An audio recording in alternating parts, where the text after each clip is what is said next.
you're making, a living, and like you're happy, and you're doing your art and it's fulfilling. To see examples of that is really everything. Yeah.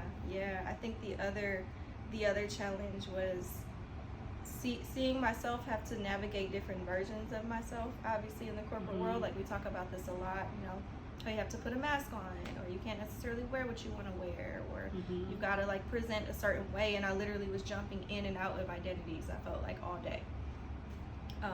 And I didn't want to do that no more. I was like, I just want to be me. I want to be my free, like, sexy, half naked self, but also be super, high functioning, very intelligent, very like figuring shit out.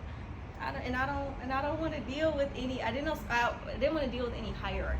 I always had challenges with like, oh, this person is above you, and you gotta like ask them, and I'm like, but they asking me what the fuck to do. It's like, who's really there? So I think stepping out on my own in general was really just stepping into my own power. And as someone who is, I'm 24.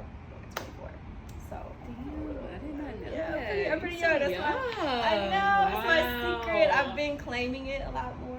I used to like sweep it, and that was another thing. I had to kind of sweep my age under the table in these corporate spaces, because I would be in these positions that did hold a significant amount of power and did sort of depend on me to do a lot and like be very high functioning. And so I couldn't really step into spaces as my 24-year-old self. I had to kind of like beef up and be like, no, like you go listen to me, because I know what I'm talking about. I don't like to talk about my age. Yeah, that type of thing. How old are you? I'd be like, I'm in my 20s.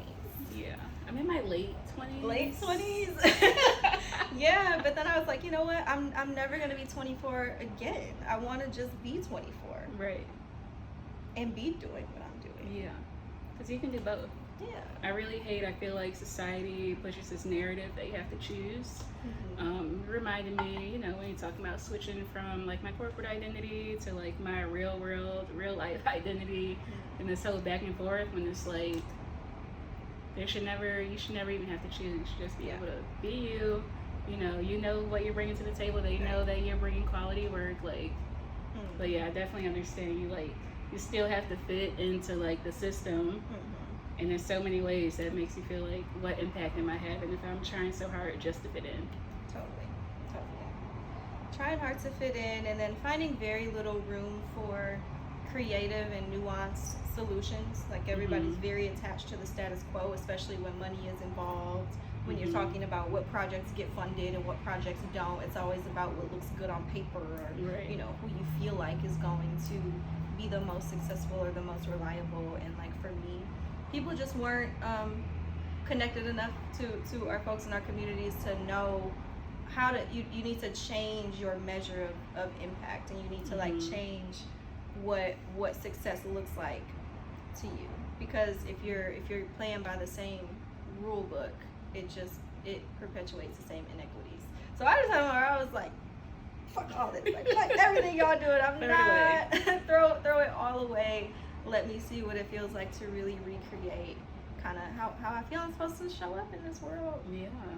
And now I feel like I be showing up. You really do. We see you. We all see you. Oh, thanks. So I guess what is one, you talked about some other projects you maybe want to work on, but ideal world, what do you want to do next? Where do you want it to be located? Ooh, that's such a tough question. So if you asked me this, someone asked me something similar not too long ago, and they were like, what's the next step? And I was like, well, man, I just would love to do an exhibition. And I have one coming up now. So I'm like, I'm in this really beautiful space of like having to shift the goalposts several times, like almost on a weekly basis. So I mean, outside of an exhibition, I would love to do my own large mural project in Detroit.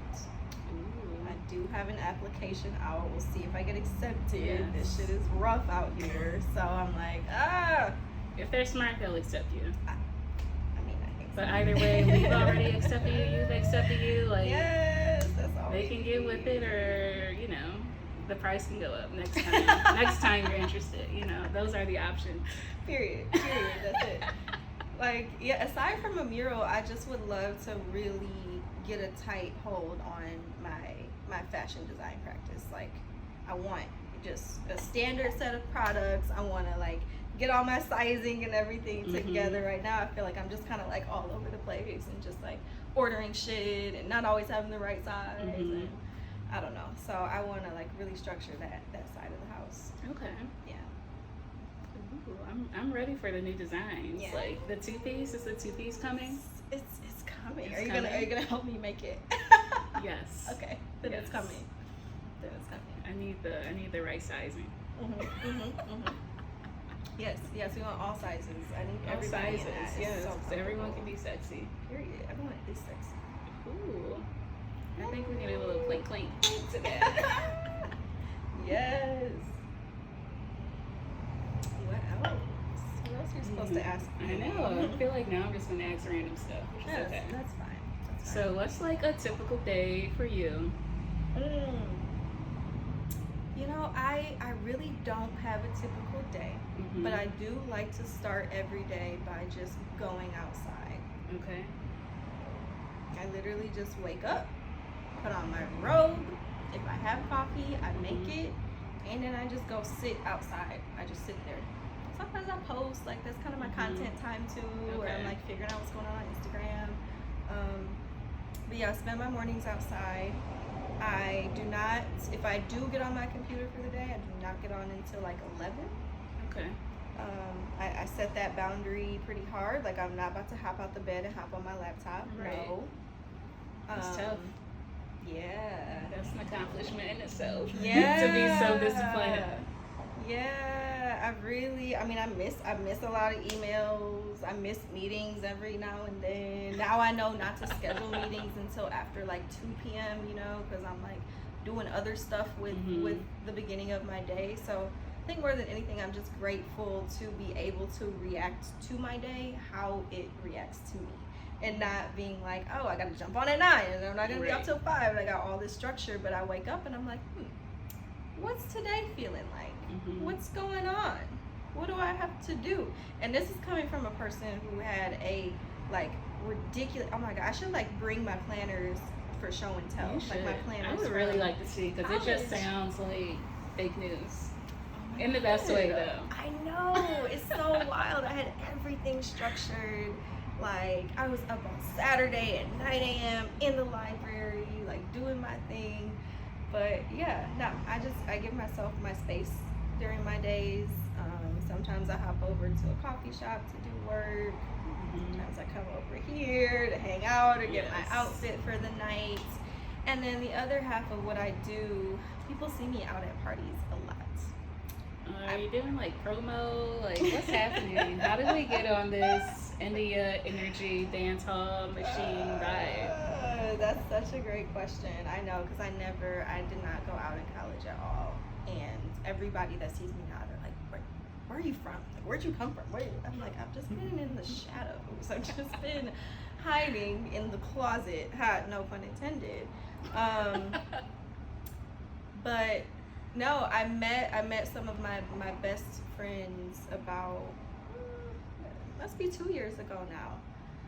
And they are, they're a DJ and they're a party host. And so like the group that we're part of is the Secret Garden.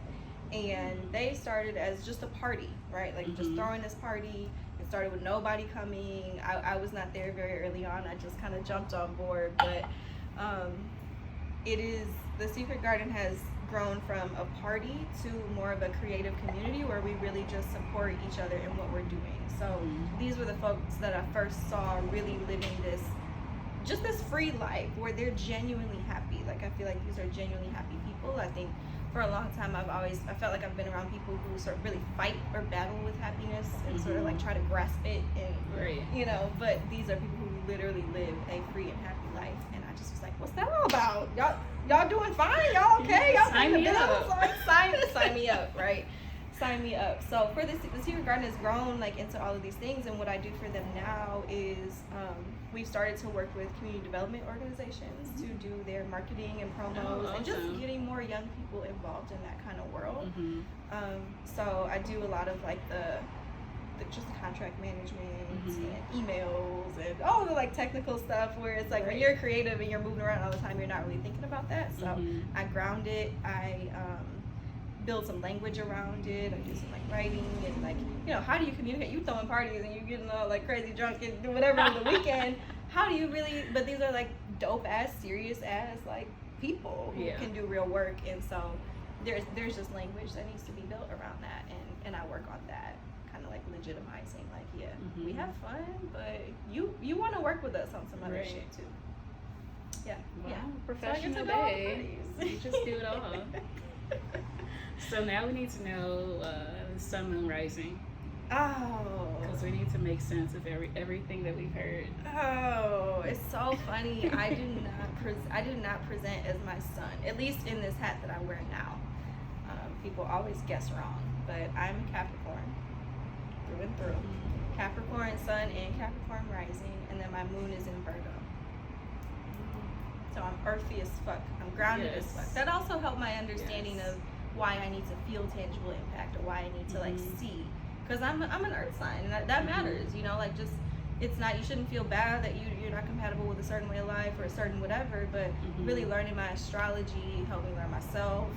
It helped me like learn to react to different things, and just kind of like filter out like, okay, I'm really like physically, universally just not compatible with that, so I'm not even gonna try. I don't even have to. For me. So you think do you think that plays into a part of like maybe why you feel just like so free and able to dance and like have a good time, because it sounds like it's kind of, you know, grounding for you? It is grounding, and you know, I danced a lot in high school. I want to say I almost came out the womb dancing. I know my mom danced a lot when she was pregnant. My mom is really into music. She was born in India, raised in Australia, and grew up listening to Motown in Australia, and literally fell in love with Detroit because of the music. And she would like wait up until, you know, the time difference is ridiculous, so she would wait up till like 3 a.m. for the Motown station to come on, and just like have her own little parties and stuff. So it was always her mission to make it to the city, and she did. That's a longer story. But I think like that is in me as well, and just like, needing to express that. My dad's really into music. I grew up typical Detroit basement parties, like my uncle threw basement parties. I was a little niece that was just like there bopping around with everybody. So it's just what I've always done, and I think like, that's something that I would encourage people to pay attention to. Like, what are the things that you've always been drawn to? And I now always kind of revisit like, what did little India say she wanted to be? Like, really, not the career day shit. Now people are like, oh, you should dress up as this for career day, because you know, people said I should be a lawyer. People always said I should be a lawyer, and no. But when I was little, when people would ask me, even though I was like very good at school, doing all the school stuff, when people would ask me, I would be like, I want to be a video girl. I was like, I want to be a video girl. I would do all the VH1 routines. I would be watching music videos all day, and I wanted to be a video girl. And I'm damn near almost a video girl. I would say you are. I'm kind of a video girl. I think you need a cover now on like King or XXL. What was it? We really need the true video. Like, that was an era, right? Yes. Like, people and like the women that were famous for just like, I look good as fuck in this music video. Like, seriously. Just like divine feminine energy, and like being able to channel that. Yes. Iconic. That's a whole nother episode, but it is. I think you have it. Yes, I'm really just being what little India has always dreamed of being, and that is ridiculous to think about. And that's the dream. Yeah. Wow. Oh my god. I feel like I learned like a lot, actually. Right. So, yeah. right? Yeah. You did, yeah. I'm just starting to talk about, there's a lot of layers. It's a lot. And I'm slowly like unveiling them. So feels good to talk about. Yeah. I'm excited for your book in the future. Not that you mentioned that, but I just know it'll probably happen. You're also a medium, so when you say things are going to happen, it seems like they generally do. Is what I've heard. So yeah, that does happen. Stay tuned for the book. Well, thank you so much for stopping by on a Tuesday. Yes, always. I'm always here. I'll be back next Tuesday. Yes, with Marks. With Marks. Yes. Yes. Cheers. Oh wait, that was not satisfying. No. Boom.